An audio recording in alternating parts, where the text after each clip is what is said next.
second. We're going to do it from 8 to 10. I think it may say 7 to 10, but let's say 8. Good. I will be here in this room during this time. What's that? If it were AM, I would say finals canceled. But since it is PM, I will be here, and I will just be answering questions, doing Q&A. We may bring some treats. I don't know. We'll see what I can dig up. But I will be here in this room answering your questions about the class, anything I don't that you might have questions about, that stuff. I'll be here doing that, okay? You can come. Isaac's going to pass around the sheet for your attendance. Wuchmadiki, we'll have it up here with that. You can come look and make sure that we got all of your attendances counted and things like that. So today will be the last one of those. And you should, therefore, be able to look at that and know what your grade is going to be. Yes? How many absences do we have to still get an A? I don't know. Let me add them up. If there's 100 points in the class, and there are how many weeks? 13, and we didn't count the first one, and you get 1 freebie. So one absence is probably going to be an A minus, because you'll probably lose 8 points. It'll just be a percentage thing. So you get 1 freebie, by the way. So 2 absences would be that.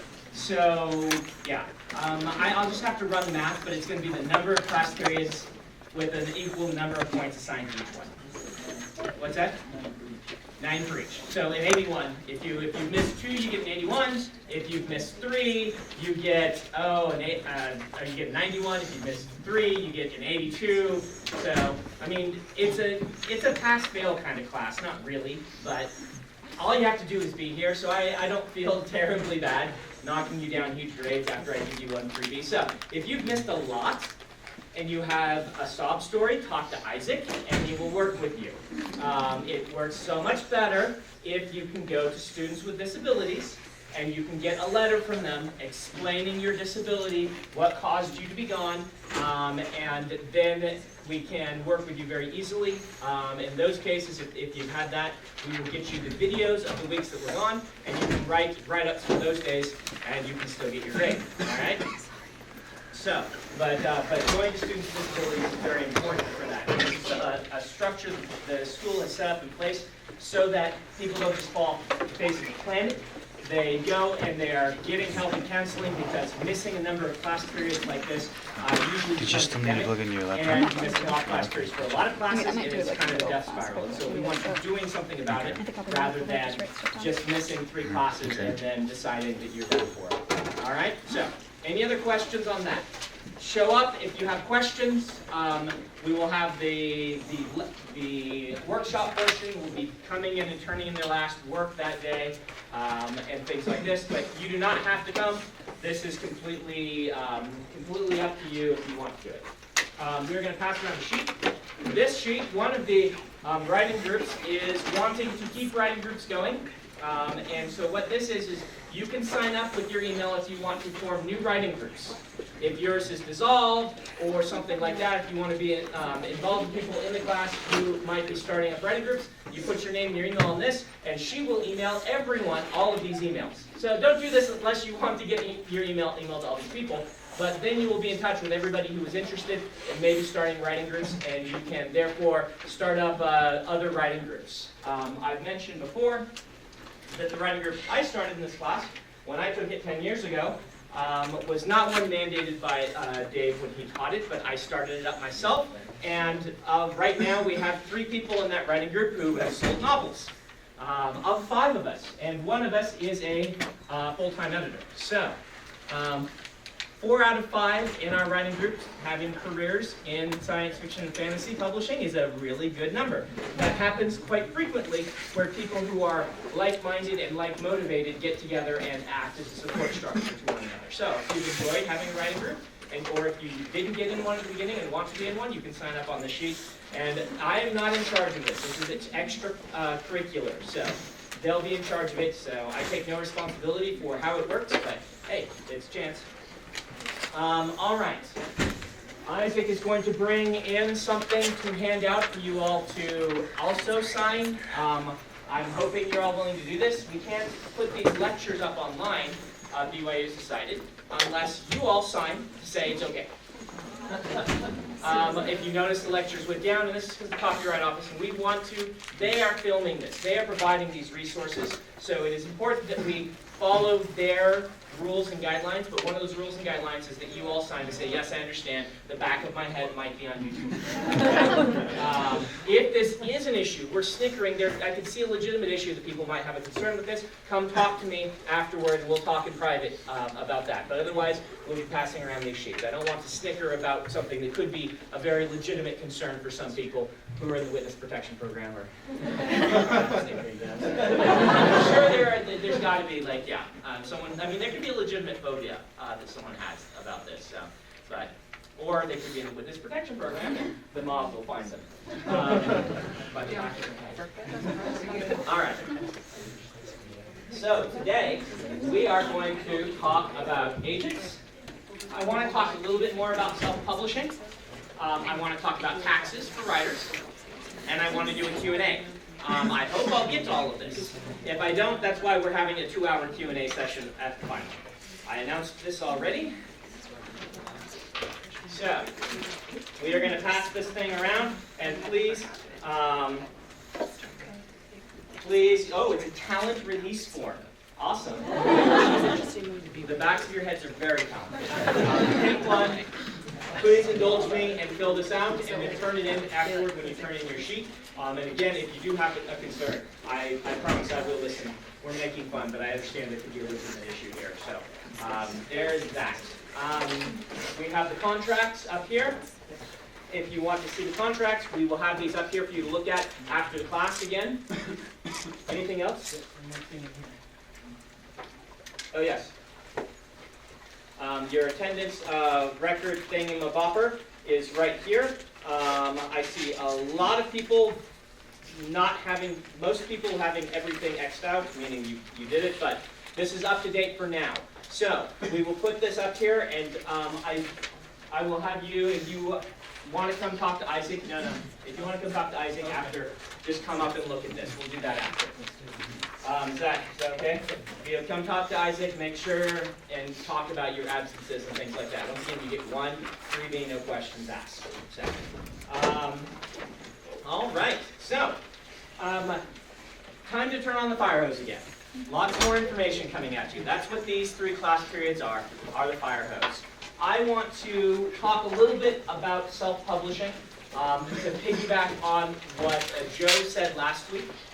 To talk about it as it is a legitimate revolution in publishing. It is quite legit. And what we are seeing is that the mid-list self-published writer is an actual thing that you can do, that you can make 20, 30, 40 grand. As Joe said, not be a household name, but sell to a very select individual audience and make a living as a writer this way.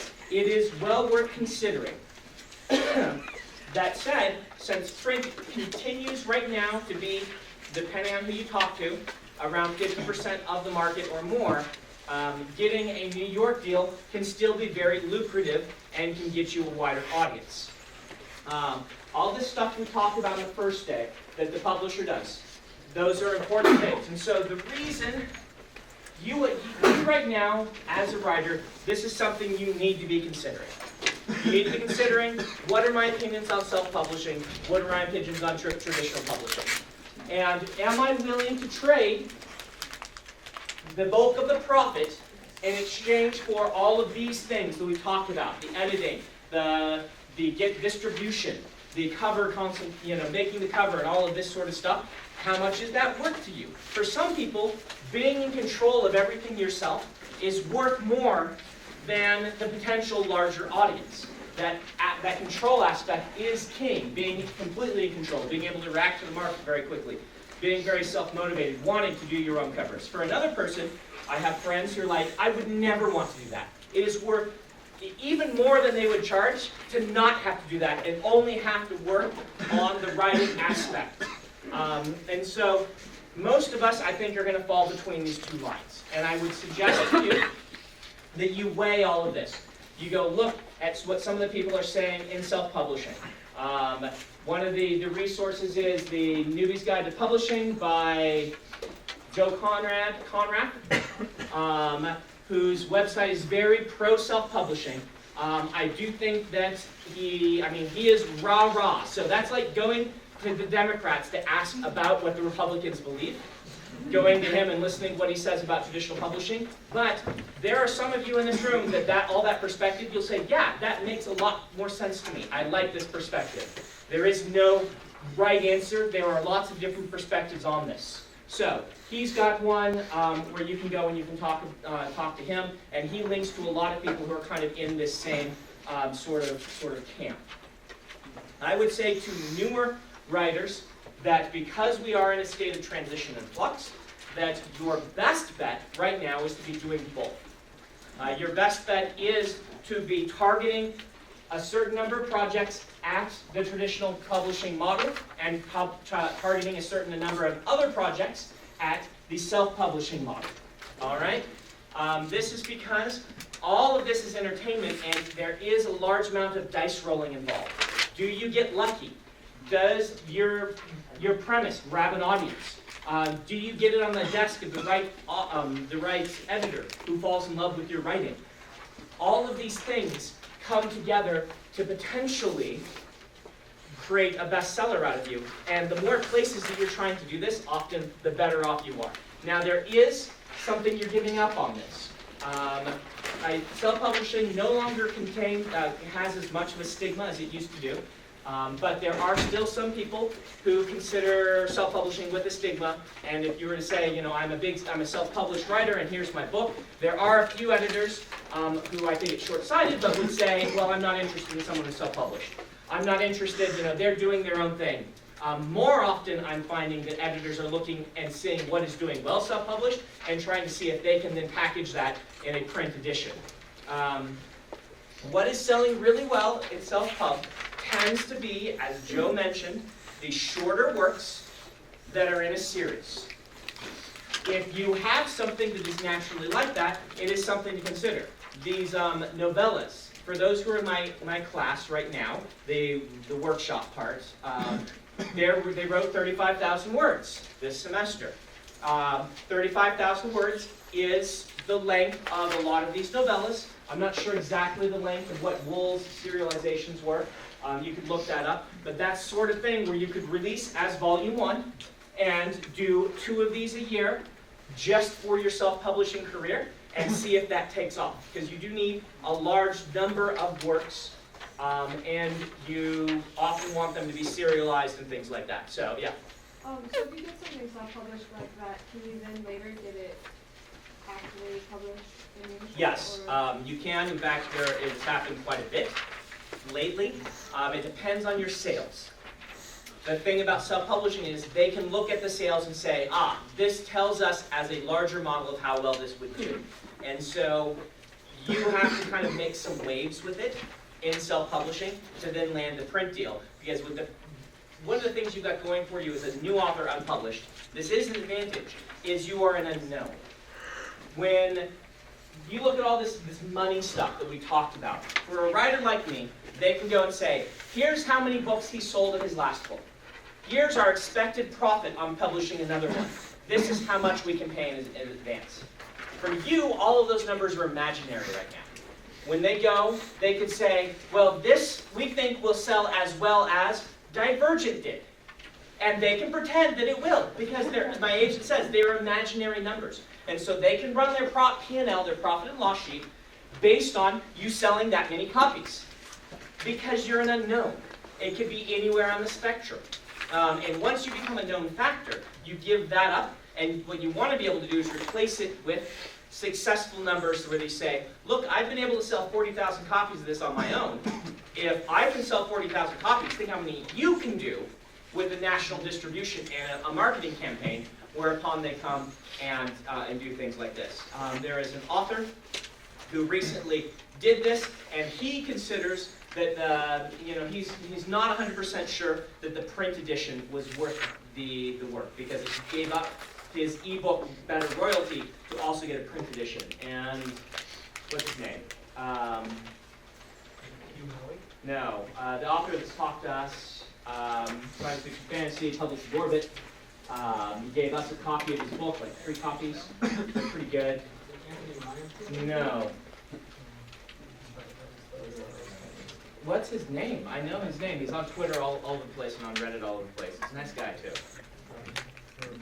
FYI, Maui's first not gold Yeah. was 12,000 words long. Okay, And the then first installment was 12. 12,000, and they go up a little bit. Okay. His name will come to me in a minute. Something of Swords is the first book sitting on my. Anyway, he went with Orbit. Go look up Orbit's big authors and you can find his name. Yeah. What's that? No, it's not Dogwood. Dogwood. Michael J. Sullivan. Michael J. Sullivan. You can find Michael at a convention. He's very quick to talk, and he'll tell you all about his experience of being very successful, self-published, jumping and selling one of his series to Orbit, and he is still on the fence whether that was worth it or not. And you can talk to him specifically about it. And he might give you specifics or whatnot. So Michael J. Sullivan. But yeah, there are a lot of these people who are experimenting with this hybrid. Wool guy has it really nice because he got a print-only deal. So he kept all of his ebooks and then just sold print. And that ideally is where authors all want to be in this market, I would say. Because you can do the ebook so easily yourself, but you can't get in the bookstores yourself. They are holding on tight to those rights, and very few are letting that happen. Anyway, I would be approaching a hybrid model if I were you and I were capable. Number one, that self-publishing isn't something that worries you. You're not like, like my friends, like I don't want to deal with all that. If you don't want to deal with all that, the traditional model still is very viable. If you, write enough. For instance, if you're writing one book every 4 years, self-publishing is probably a very bad place for you. Because right now, the way that self-publishing works is it is momentum and a large number of things out there, some of them early in the series being cheap, getting you into the series, and then serializing a longer work, which may be an epic fantasy novel that you've serialized in 7 parts. Usually, you want very fast-paced, kind of traditional, they don't have to be traditional genres, but traditional styles of writing. Meaning, you want like thriller pacing, or you want, a romance plot or a mystery, or these sorts of things that are very gripping and grab you on chapter 1. And we call them sort of pulp style writing, is very popular in self-publishing. And you can imagine why this is, because those are stories that are very good at grabbing you and then ending on a cool cliffhanger. And so then you go buy the next one. That said, there are all sorts of things that are working self-publishing. It doesn't have to be that. That's just what tends to be working the best right now. But if I were going to write one big epic fantasy every 4 years, traditional publishing is a much better place for you. A lot of epic fantasy plotting is not going to have these natural sort of grip you with the big cliffhanger endings and things that work so well. But that said, there are some people who are publishing epic fantasy and doing just fine with self-publishing. So that's all I'll really say there. I just want you to be aware of this opportunity and be thinking about where you stand, whether you can do both, whether you want to go traditional, whether you want to go only self-publishing. All right? Now let's talk about agents. Agents. What is the purpose of an agent? Well, last week I talked about how to get published. One method. A sort of do your research method. Learn about the business. Make contacts. An agent's job is to do all of that for you. That is basically what they are. Is they are a person who knows all the publishing houses, knows all the editors at the publishing houses, has met with all of them, will frequently see them, at conventions and things, will go out to lunch with them frequently, and be talking about their lines, what their interests are, and be trying to target specific projects that the agent has at the specific editors who want to buy them. The agent will also, that's one, so I'm going to write these things up on here because I think it's useful. So number one, and what I view as the most important aspect of an agent, is they replace networking. Once you have an agent, doing that networking becomes a lot less necessary. Now, let's make the point that you should be in charge of your career. An agent is not a business manager. An agent is somebody that you are hiring through a percentage of your profits in order to do things like this, but you are not counting on them to watch over your whole career. The whole point of these 3 lectures is to treat you like business people, start you thinking like business people. They can replace the need to do a lot of this networking if you get a good one, and that is fantastic. Number 2, they will give you contract advice. A good agent in the business has negotiated a lot of contracts. They know what the various linguistic parts of the contract are. Sometimes certain phrases in a contract have what we call precedent attached to them. That means there have been sort of legal battles and things like this fought over what the interpretation of this sentence is. And not knowing that can be very difficult for you when you read it. Like, I don't really understand what the sentence means, but it seems like it's this, where it could mean something completely different. And anyone who's an attorney and has background in this can understand why certain phrases are exactly sometimes used in contracts in order to get these ideas across. There are very few of those in publishing fiction. The contracts tend to be very transparent, but they will hide things in there, the contract department. I was talking to one author recently who had a non-compete clause inserted somewhere bizarre. Into I don't even know where, I can't remember where it was. Some bizarre place, there was oh, by the way, you won't write any books for anyone else, or whatnot, hidden in there. And agents are trained to go over these things with a fine-tooth comb and find all of this stuff. If you do not have an agent, using an IP attorney is highly recommended. If you get a contract and you decide not to go with an agent, hire an IP attorney who has experience with book contracts, not somebody who's done other contracts, but actual book contracts. You can ask around on the boards like Absolute Right and things and find some people that would come recommended. And have them and pay them out of pocket. It'll cost you a couple grand probably to look through the contract and give you any warning flags. Okay? That is a possibility that you can do. But the agent will handle all this. They know the contract. They know which things you can argue about and which things, well, everything you can argue about. But they know kind of the capital that it requires to argue about various things in a contract.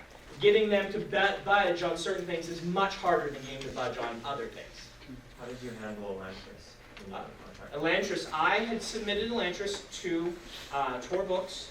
I got a call from an editor wanting to buy it, and I called an agent I had sent things to and I had gotten good feedback on, but had not picked me up that same day. I called him up and said, I got an offer from Tor on a book you haven't seen yet. Would you be willing to handle negotiations? And pick me up as an author.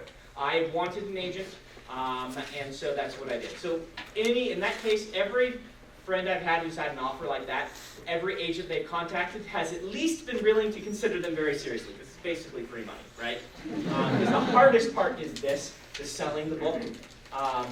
That's the most difficult part. And Joshua did that and handled negotiations. So they'll know contract advice. They will argue for you.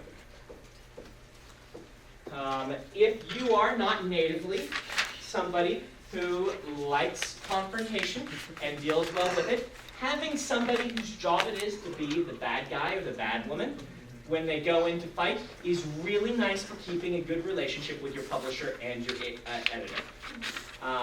When there is something bad, like when the Mistborn first paperback, we didn't like the cover, I was able to still be working with my editor on other books while Joshua was calling and he says screaming till he was red in the face, but probably not a lot of screaming, you know what I mean, about how this was unacceptable and how they needed to change this cover, and then made such an annoying nuisance of himself that they changed the cover.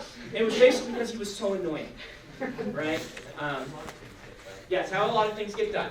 Joshua, when he wants to be, can be one of the most annoying people in all of publishing. And he has a reputation for being able to get people to bend because of this. He will just not let up. That's the agent's job, right? The agent's job is to be the one's like, no, we're not going to do this. This is not acceptable. While you can sit back and you will give them direction. You'll say to your agent, so be this harsh, this hard, or pull back here. Don't be hard on this, and things like that. You will give them direction, and Joshua calls it the chain. He's like, how tightly are you holding to the chain today? And how are you letting go of the chain? And the bulldog goes off, and things like that. And so that is one of the things. An agent, it can do book auctions. As an individual writer, it is very hard to do what we call a book auction. Book auction is where an agent will take a book to multiple editors and say, we are giving you 1 week to offer on this. We think it is so hot and so awesome that you have to scramble to make an offer on this book, because we will have an offer in a week window. And then, when the offers come in, we'll then turn it into an auction where we say, okay, this is what the highest bid is. Who wants to bid higher than this? Works just like a regular auction. And there are various levels of this. There are some levels that aren't run completely like an auction. There are some levels where they don't tell everyone what the highest bid is. They just say, we're going to be taking an offer, and we're going to accept one of them on Thursday. Make sure you make your very best offer by Thursday. And there are others where they say, best offer is this, beat it, and things like this. And book auctions are where very large advances come from. You rarely hear of really large advances without, particularly for new authors, without a book auction being involved. Everyone in publishing loves and hates book auctions, because book auctions make publicity. A book can start with this huge publicity machine, but it also gets publishers into a lot of trouble, where they get very frantic about getting this awesome book. They bid very high for it, and then they have this book that potentially could be an enormous flop also. And so there are this thing, we talked about that, where it's possible to get too much in advance, but only really agents can run book auctions. You don't hear of authors doing it themselves. They will give you career advice.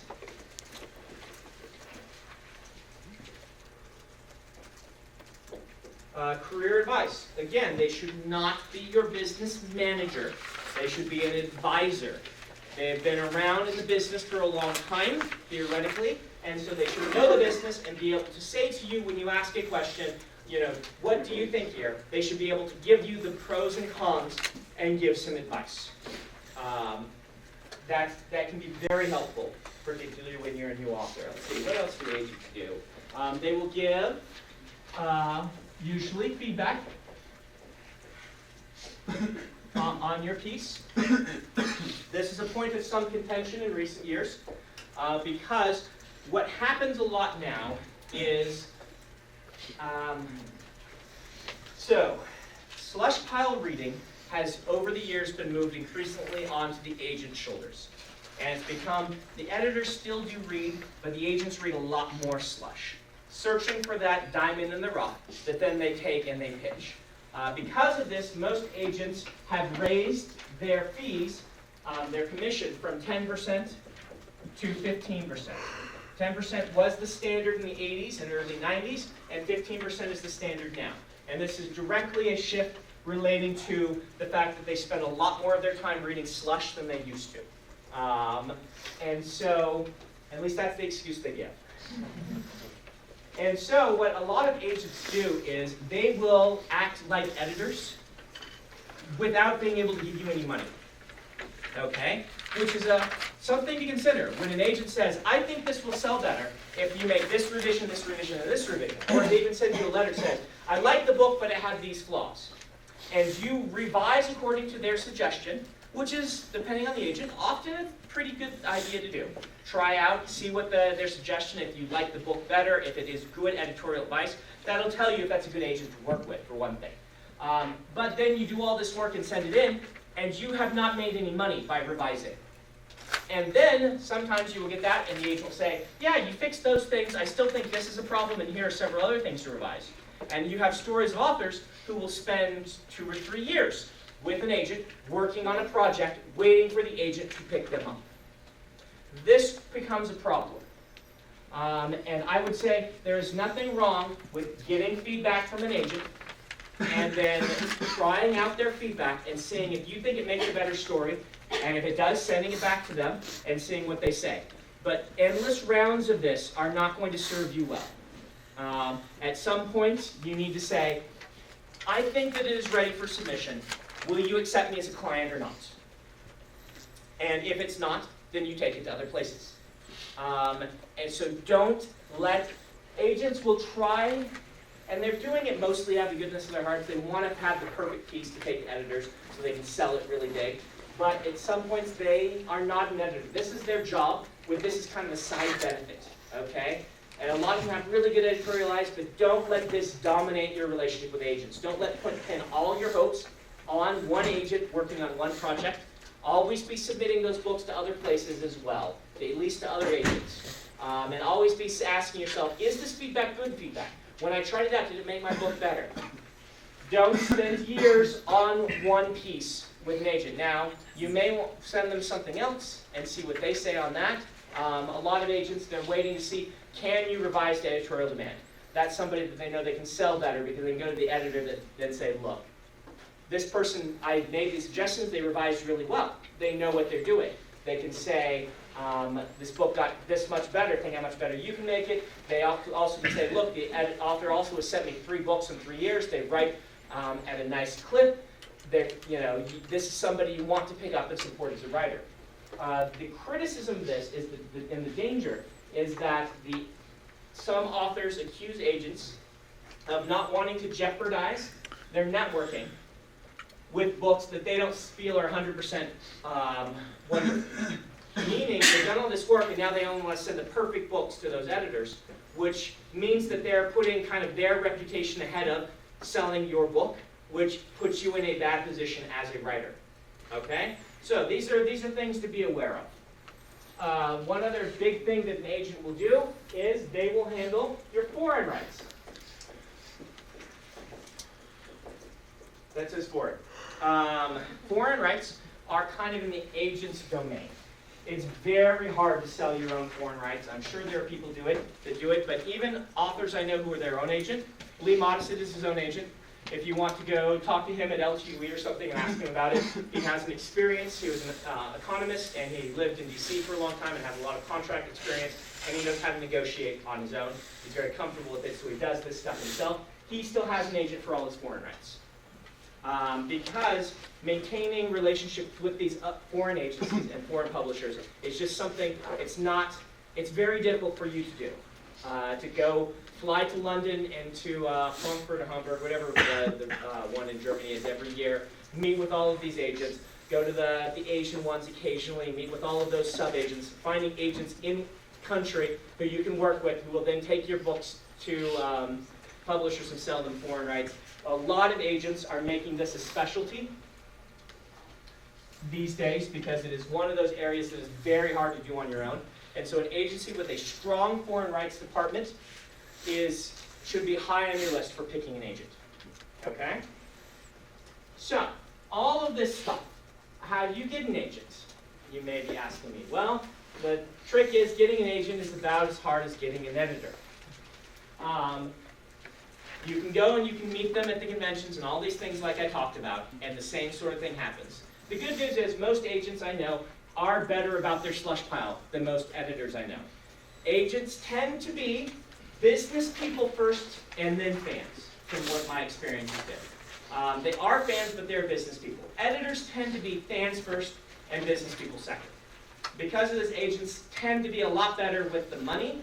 They should be. You hope that they are. And they tend to be a lot better with all the stuff that goes with it, such as actually reading their slush pile. They can still have slow response times occasionally, but it's better than nothing.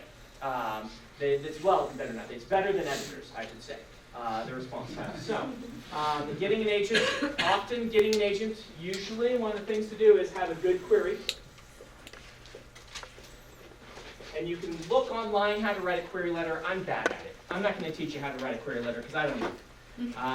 Query letters are one-page pitches of your book that explain in like 3 paragraphs a little bit about you, one really cool thing about the book, and why people would want to buy it, and then kind of a closing, thank you for considering it, sort of thing.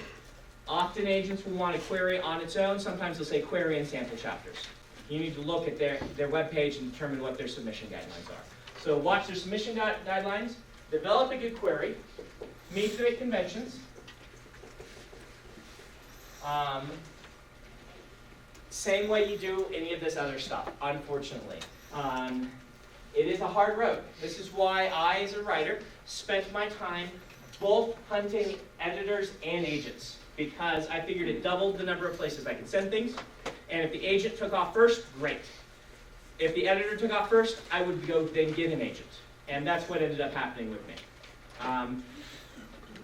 Let's ask questions. Questions about agents. What do you guys, what am I missing? What holes am I having here in the whole agent discussion?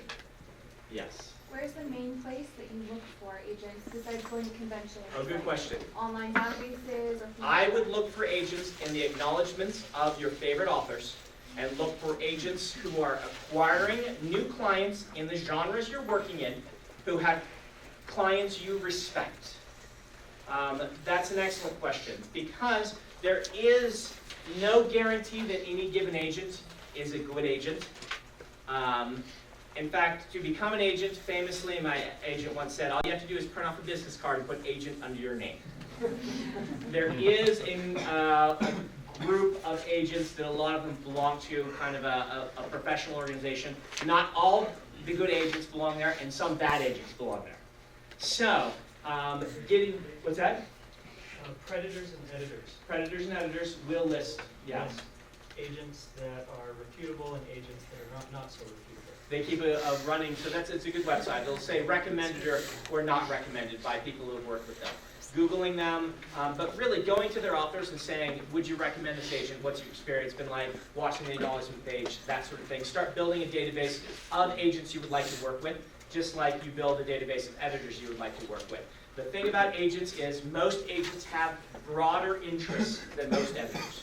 An editorial house often has a more specific thing that they are looking for, or the editorial style, and most agents are looking for sellable fiction in general categories. And yes, they will have their own sort of thing.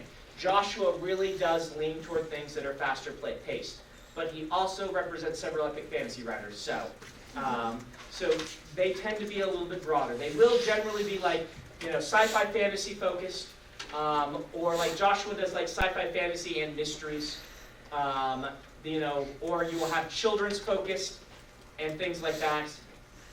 Big houses will often have, they're these big conglomerates. The way agencies work. Usually you have an agent who works for a while, they apprentice under a big agent, that agent passes away. The agents that are apprenticing under that agent go and start their own agencies and bring the authors they worked with under that big agent with them and start their own agencies, and then hire sub-agents who become their apprentices. And those either eventually leave and start their own, or often they just stick around until that agent dies and then they start their own. And that's one of the big ways it happens. Another way is, these big houses that have been started by famous agents in the past. Someone inherits the house after that agent dies and becomes, an umbrella for all these other agents, and new agents will come work with them and use the reputation of this larger agency as, being a new agent, somebody you can go with even though they're new, because they have the reputation of the larger house. I would never go with an agent who does not have either very reputable house that they're working with that's a newer agent, or an agent who has sold things to the major big 5 publishers in the last 6 months to a year. In fact, it should be within the last month, likely. But if they are not doing that, they can't do anything for you. They make all kinds of promises, and you will meet at the conventions all kinds of new agents who are just starting out and trying it out and want to be a literary agent, and they do not have the contacts to sell your books yet. They can do nothing for you. So don't get taken in by one of these. I'm glad you asked this question.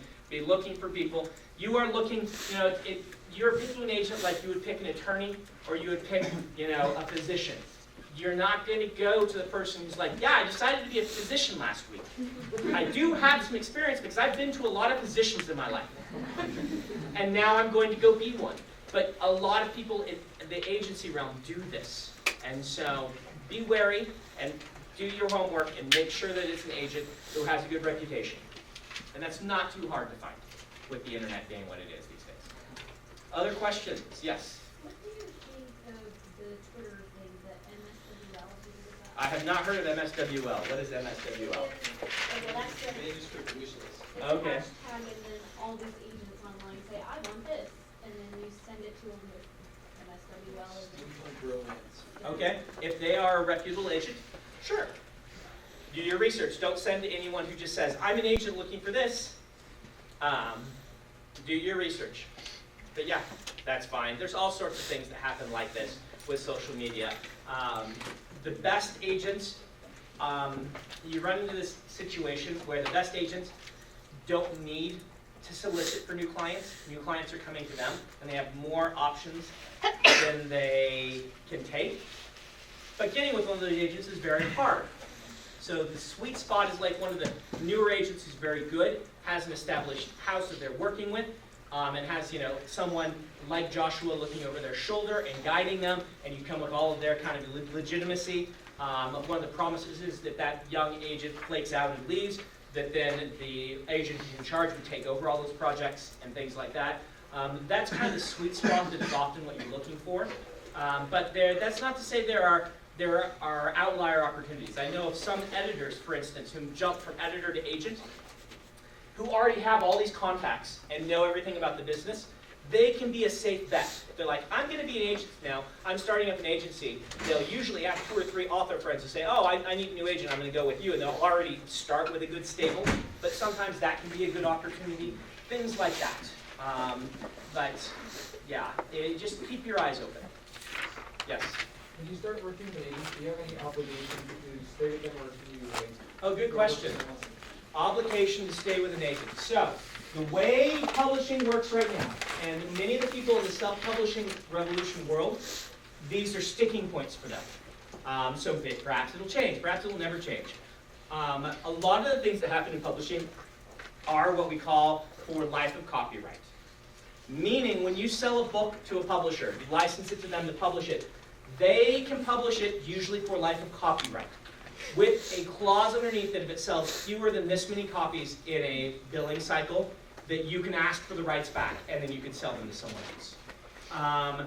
So this, with the advent of the internet and ebooks selling a lot more consistently, means that a moderately popular book in the past, to sell 100 copies per quarter was actually hard, because you had to get a certain number of copies on shelves in bookstores, and had to warehouse all of these, and there was all this overhead to the publisher, where at some point dipping below that is not worth them spending all this money to keep it in print.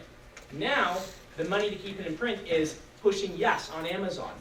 And you can be this lesser known author whose books still sell just enough to stay in the imprint clause and never get your rights back, which is driving some of the self-publishing people crazy. They hate this idea of life of copyright.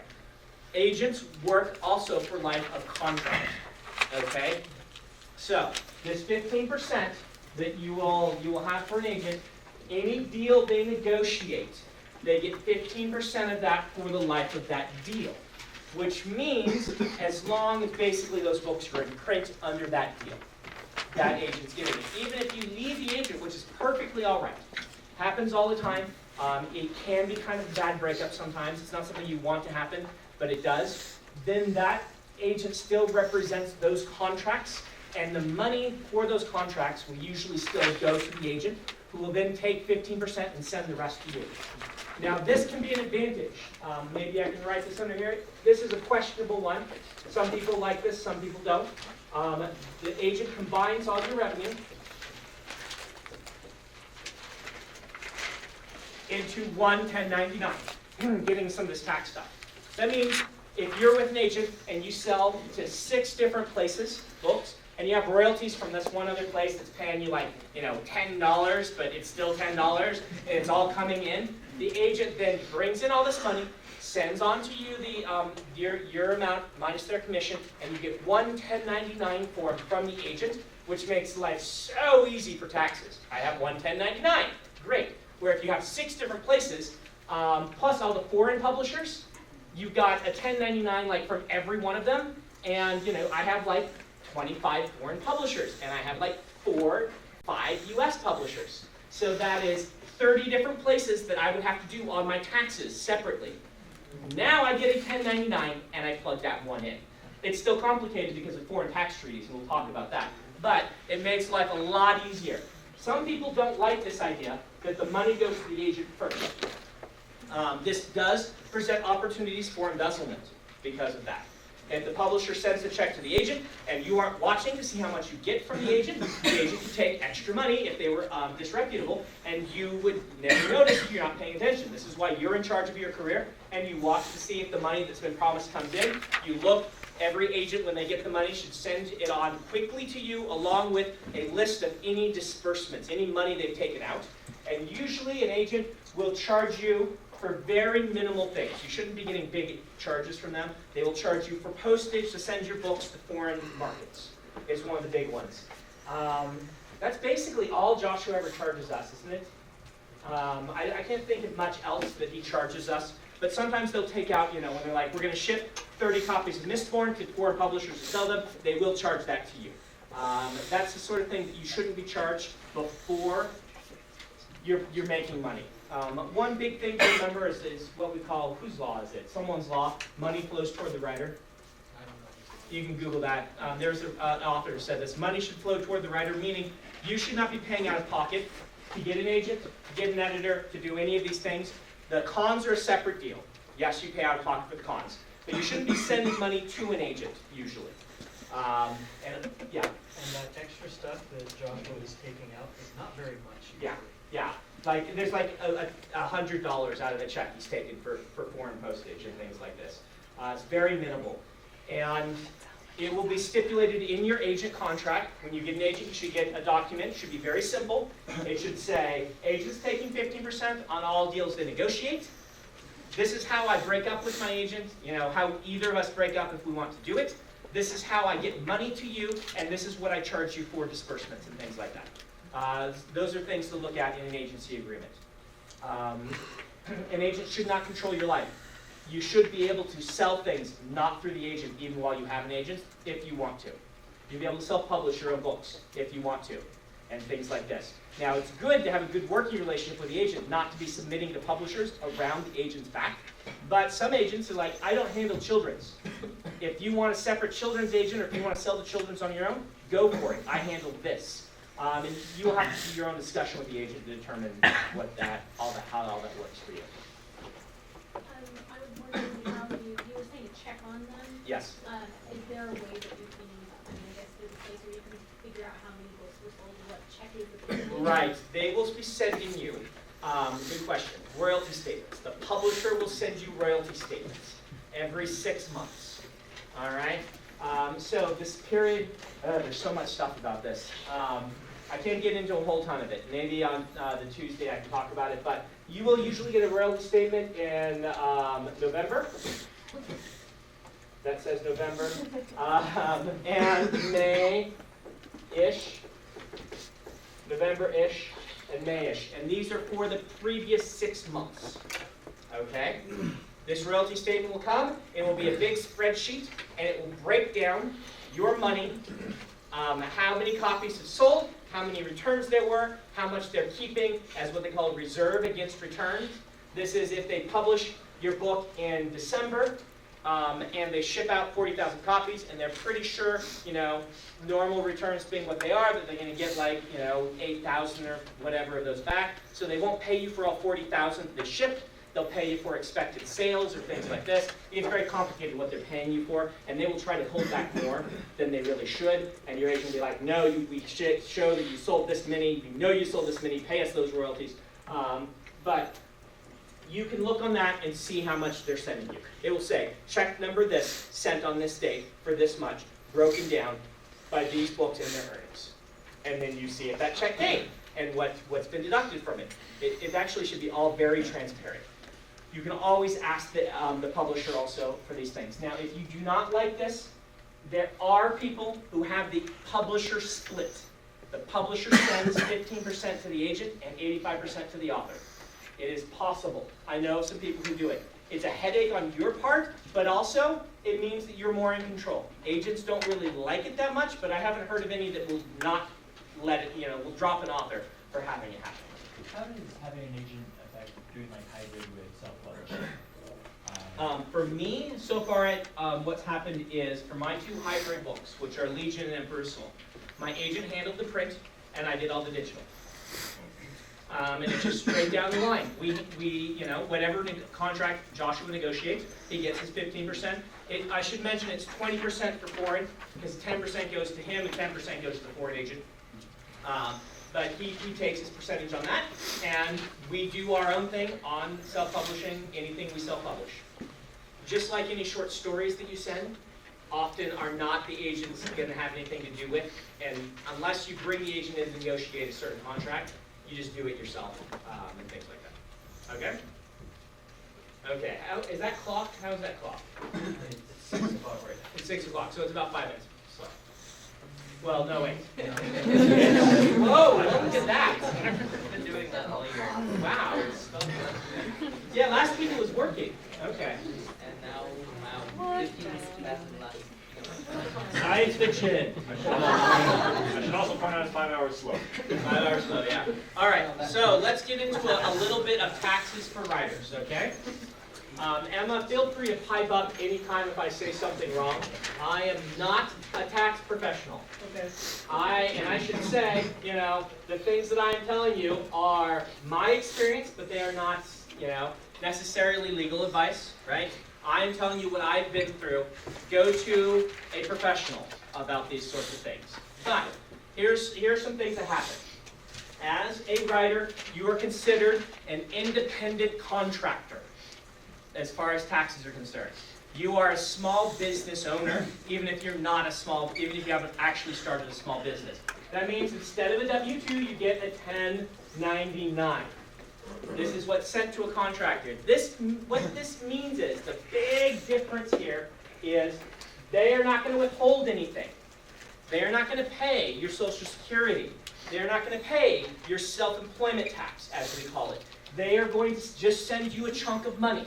And they're also going to send to the IRS. By the way, we sent them this chunk of money. Okay?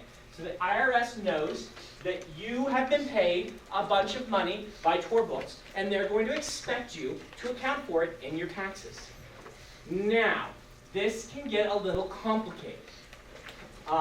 So you probably want to hire a tax professional once you start making money beyond the hobbyist income. What's hobbyist income? Do you remember off the top of your head? It was like $500 last I checked, but you can go look. There's a certain threshold that if you make under this, they consider it hobbyist and the IRS doesn't care about it. And beyond that, you can do this weird thing where you can also, I'm not recommending it, but you can do it where you take a loss. That means you can take anything related to your writing workshops, flights, hotels, half of your food. When you're going places, your food only counts half because they figure you'd be buying food if you were home anyway. These things you can take as deductions. That then, if you deduct more than you spend, you take a loss. I know some people in the industry who, during the early years, swore by taking a loss. Help them, with their money and things like that. If you take a loss too often, the IRS does audit you. It's one of the things they do. They're like, this business is never making any money. Is it really a business? So that's one thing to keep in mind. The other thing to keep in mind is, Emma, this is one where I'm not sure on the terminology, but the difference between business exemptions and deductions. Oh boy. Right? Yeah. So there are differences again. Exemption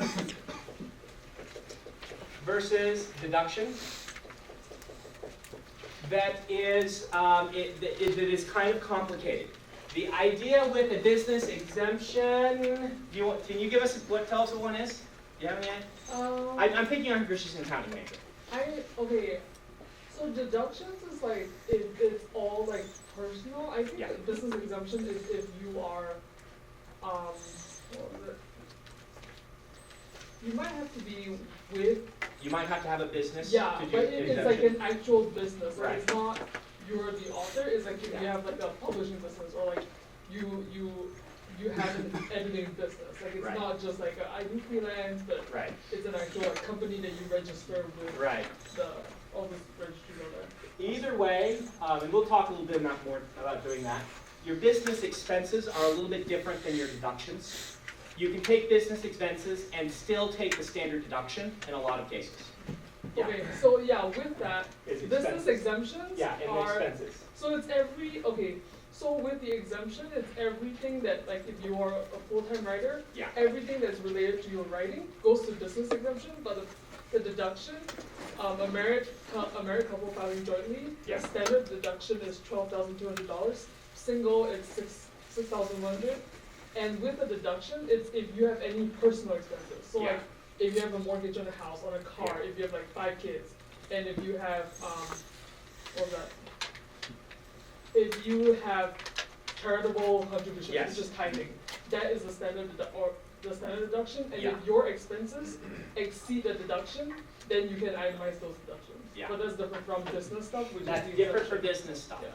So, what does this all mean to you? Well, number one, research on a 1099. Hire an accountant, but hire an accountant, learn what a 1099 is. That part is not too complicated. Once you start making an actual living at this, that's when you want to start thinking about starting an actual business. And in that case, again, go to a professional and ask them. But you can do certain things where you start a corporation. There's like different, it's been years since I did this, so I don't even remember as well as I should. But you can do, an S Corp or a C Corp. These are different types of corporations. What's that? An LLC. Those are your three, right? C Corp, S Corp, LLC. LLC. See, we did an S Corp. Small corporations, what's called.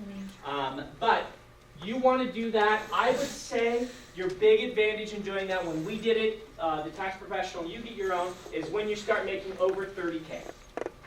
Below 30K, the tax professional I talked to, you may get different advice, said you really don't need to start your own business. Over 30K, that's when there start to be big advantages in starting your own business for some of these business exemptions and for paying yourself a salary and things like this. Now, the other thing I want to make you aware of is self-employment tax.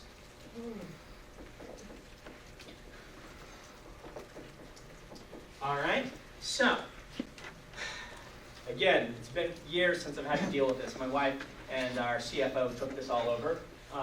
Self-employment tax. So, when you work for somebody else, they pay half of your Social Security thing, whatever it's called, your FICA. Yeah, they pay half of that. Okay, so they pay. That's about 15%, I believe. Somebody correct me if I'm wrong. They pay 7.5%. So whatever you make, they're paying an extra 7.5% into your Social Security, and you are paying 7.5%. So when you get your little pay stub, and it says, you paid this much into, it's like Social Security, and there's like one other thing that's part of it. Unemployment or something like that, it's paid in there. You guys are paying 7.5%, and your employer is paying 7.5%. When you are self-employed, so any money you make off of this, that other 7.5%, you are responsible for paying. Okay? 7.5% extra. So whatever you're making right now, if you want to make the equivalent as you want to have the equivalent income as a writer, you actually need 7.5% more than you would be making because you've got to pay this. And that caps at 100K or so. That's not an exact number. So the thing that, one of the reasons to start an S Corp or an LLC or things like this is if you want to pay yourself a salary that is less than 100K and count the rest as royalties made by the business, then you can take, let's say you make 100K, you pay yourself as a writer 60K, that extra 40K is company profit. That is not subject to the self-employment tax, so you save 7.5%. Completely legal. Okay, this is what most people are doing with businesses. Yes. If it goes into company profits, don't you have to do some more wrangling with the money? Or No, because then you just give it to the immediately. It becomes the profit of the shareholders. You just at the end of the year clear it out and send it to the shareholders, which is you. Okay. But yes, you do. You don't want the company to hold on to it. You want to pass through the company to you. It gets taxed after that, so only thing you save is the 7.5%. Because this is not subject to self-employment tax and this is. Otherwise, it gets taxed as your income the exact same way. You pay the same taxes, yes. So why wouldn't people pay themselves like 20,000? Because you have to pay yourself what the IRS considers a legitimate amount of pay for that person in the company. It's a made-up number, but it's a made-up number they can audit you on. So talk to your tax professional, and they can determine together what a legitimate amount to be for you to be paid, and how much you take as royalties. This is just one reason. There are a lot of good reasons to have a company at this point, but that's one reason. And again, this is not specific advice. This is go to somebody and ask them if this is true. This is what I learned. This is not shady at all. It's just how business works. Your company that writes books can make an income. The other nice thing is if it is a company, then you are audited like a company, and your exemptions, as a writer, your deductions and things like this, exemptions, I'm not sure the exact term, but when you're writing off your trip to a convention and your food while you're there and things like that, and let's say you're making $50K, and as a business, you are writing off $10K of it. As a business, writing off $10K out of $50K, that's small potatoes. They don't really care. As an individual, there aren't a lot of individuals who can write off $10K in travel expenses. We better look and see if they're doing something legit. And so being under the business umbrella does also, 50K is small potatoes as business, but you see what I'm saying? Like, let's say you get to the realm where you're writing off like 20 or 30K. That starts to look really interesting to the IRS as an individual, but as a company, it's a tiny amount. And also, like, if, let's just say, like, something happens, like, someone sues you or something, like, the 60K that you got as your salary is completely protected. Like, they will take from the 40, but at least you have the 60, whereas if it all goes to you, the entire 100K is subject to, like, them taking it away. They can sue the company if the company, and so you sign the copyright, so this is what we did, of all of your works to the company and not to the individual. Then the company owns these things, and it basically gives you an insulation between like your house and your salary and things like this. They can still go after things if you get sued, but it gives you that added layer of protection. It is a lot easier to expense things with an actual company than as an individual. The IRS looks really askance at people because so many people try to cheat the IRS by saying, I have a company. And if you've jumped through all the hoops to actually make a company, then they're a lot more, okay, this is legit. And things like a home office, as a writer, be very careful about taking a home office deduction. Very careful. That would be lowest on my list to take, just because it does weird things to you. Like, as I understand, if you take a part of your home as a home office, it is then corporate property, not individual property. And when you sell it, it is not subject to the exemptions that you all get by selling a private property for tax purposes. And so if you're ever going to sell your home, having a home office, it can be a really big liability. It can lose you way more money than you make.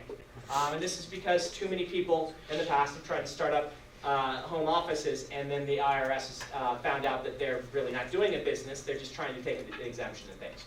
But as a company, you can put certain assets under the company's protection. We own a company that does entertainment properties. It is not just books. It is IPs for film, television, books, and for video games and other game licenses. Because I can go to the IRS and say, look, we sold board game rights, and they made us this much money. If I want to go buy a board game, that is a deduction. For me, and this layer of protection where we say, look, it's a business, look what the business made, and things like that, it becomes much easier. I do deduct all my films. If I go to a movie, that is a deduction for me. If I buy a book, it is a deduction for me. Almost all entertainment properties are a deduction for me. I have a paper trail showing my earnings in each of these areas in the last 3 years, which makes it really easy to deduct these things. But it is a cool advantage of being a writer. Where you're like, yeah, let's go to the movie. It's a write-off. It is. I am deeply involved in things like this. In video games, I have made 6 figures video game income. Guess what? We deduct. When I buy a video game, it is a deduction. It is research for selling future video games. And you laugh, but it is. That is an awesome thing about the stuff. So your deductions can be awesome. The real thing is they don't add up to very much. Like, I don't know what your video game habit is, but I buy like 2 games a year, so taking $100, I mean, it doesn't really add up to you making very much money, but it is kind of fun. Yeah. All right, let's ask questions about this stuff, particularly since we do have an accountant in the room. Again, she is not offering you accounting or legal advice. She is just saying what her experience has been. Go to a professional. Okay, questions? Okay, so I have covered these areas. Now let's do questions about anything. And we will continue this at the session if you want to come to it for the final. What have I not covered in the class that you wish I had covered? When is it time to stop revising that piece that you've been revising and move on or start submitting it? When is it time to stop, and I repeat for the camera, when is it time to stop revising that piece that you've been revising and just move on or submit it? I would say that what you want to do is you need to know your own process. But as a new writer, I would write a first draft, clean it up with a second draft, and then I would submit it to alpha beta readers. So alpha readers probably at this point where your writing group, your friends, however it is, put it aside and work on something else while they're doing this. Write a short story, write anything else. If you can, if you're working at a good clip, write another novel in between. This is what I did. I wrote a lot when I was trying to break in. Come back to that with fresh eyes, having given yourself a period of time, and you'll learn what period of time is right for you. For me, I like to have 4 to 6 months, if possible, between projects, coming back to a project. So look at it with open eyes, do a revision based on the feedback you've gotten, and then submit it. That is the right time. That doesn't mean you have to stop working on it. You can go to beta reads. You can give it to other people, do it another round while it's on submission, and see what people give you as feedback when it's on submission. If editors are giving you personalized feedback, by the way, that's a good sign. If you get a letter that has anything individual to your story, that's a sign that the editor was interested enough to keep reading and kind of wants to encourage you as a writer, and is not promising it, but wanting you to submit to them more in the future. Not necessarily that same piece. Some letters you'll get back kind of imply. If it's a long letter talking about, I really love this, but there's this one part that's really bugging me, that's usually a fix this and submit it again. I don't want to promise I'll look at it again, but fix it, submit it again. If they say, I consider this a long time, at the end I don't think it's for me, I think it has these flaws, but it's just not my book, that is a submit me something else, but this book is not for me. And those are kind of code language, and you have to learn to interpret these things, give them to your writing friends, see what people interpret. But if you're getting these personalized feedback, they may have things that you want to fix. But you should be submitting that book as soon as you have done, whatever's comfortable for you, but don't let it go longer than a year after you wrote that book before you start submitting it. Most people wait too long on submitting. You want to be encouraging yourself to be moving on as a writer, not becoming too focused and attached on one project, and you want to be encouraging yourself to gain experience submitting. If it's really bad, they're just going to reject it. They'll just read a few lines and reject it. They won't remember that you submitted them this bad story in 5 years when you submit to them. Tor rejected like several of my books. They don't remember that. One I didn't even get a letter on. And I've told you guys, I think it's probably still sitting there in the slush pile. And they're going to find it. They didn't remember. It's like, oh, we have a Sanderson manuscript? Whoa! Bullshit. Just send them a letter, see what happens. Yeah. So yeah, be submitting soon. But your own individual experience will definitely color this. So how do you know? It's probably sooner than you think. And push yourself to be submitting rather than sitting on things too long. Okay, what else you guys want to know? Yeah? Cross-genre writing, would you say you should just stick to one genre or jumping across? Because you're developing your talent in the one. Yeah. A lot of business people would say you should stick to one. I rank the artist in this case higher than the business person. Whatever keeps you writing and excited is what you should be doing. And this is the case where you should write the projects you're passionate about. And then, once that's done, give them to the business person and see what you can do and the best way to create a career out of this is. So if you are interested in multiple genres, be very upfront with that to go. And I would not let anyone tell you not to do it. Tom Doherty is famous for saying to me all the time, you know, usually when an author takes off, it is one of their projects that takes off better than the others. And they're best off career-wise focusing on that one project. And he is right if you're looking at the money. However, I feel that the authors I admire the most oftentimes are writing whatever they're passionate about. And sometimes I like what they write, sometimes I don't. This is one of the things that Orson Scott Card does. I admire him greatly because of his versatility, and he has written things that just did not click with me. But because he's willing to try lots of new things, he's written things that made me say, wow, I didn't know he was capable of this. I like this even better than his other stuff. And it is part of what I think has kept him fresh as a writer. When some other writers, you know, that I read when I was younger, I'd go back to their newer books and be like, these are the same books again. I'm bored of this. So that's a personal thing. There are plenty of writers who have both 2 careers or more in different genres. One piece of advice that they often give is to use a different name sometimes. My agent thinks that's dumb. You should just use your own name because if you're going to get some cross-pollination. But a lot of authors do multiple names. And if you're worried about it, just publish them under different names. Do you often have a writing group that just kind of dissipates? Do you often have a writing group that just kind of dissipates? This happens to writing groups, so yes. You deal with it. You start a new one with the people that seemed like they were in that writing group the most hardcore, you know, that were working, or that worked best with you, and then invite some new people and see if you can make it work. They often just kind of, that just happens. Writing group can't survive on if enough people aren't submitting. That's one of the big reasons they dissipate, is people get busy and stop writing and stop submitting. And if you're the only person writing in your writing group, that's probably very bad. Just because part of the point of the writing group is to have that support structure and to be encouraging each other and to be watching what each other's opportunities are and seeing if you can help each other get a leg up. Other questions? Yeah. The one time I tried to write a novel a year or 2 ago, I got to about 30,000 words or so and just stopped. Okay. Like I just kind of, my enthusiasm kind of gave out. Mm-hmm. I can't recall if we talked on this, but do you have any tips for getting over that hump, so to speak? Yeah, that hump is a hard place. A lot of authors hit that. And the problem is there are so many different things. It's like you went to the doctor and said, I'm dizzy. And I was like, oh great, well, let's open up the book of 90% of diseases and see which one it is. Stopping at the 30% mark could mean, number one, you read a lot of novellas and you love novellas, and that's just naturally where you end.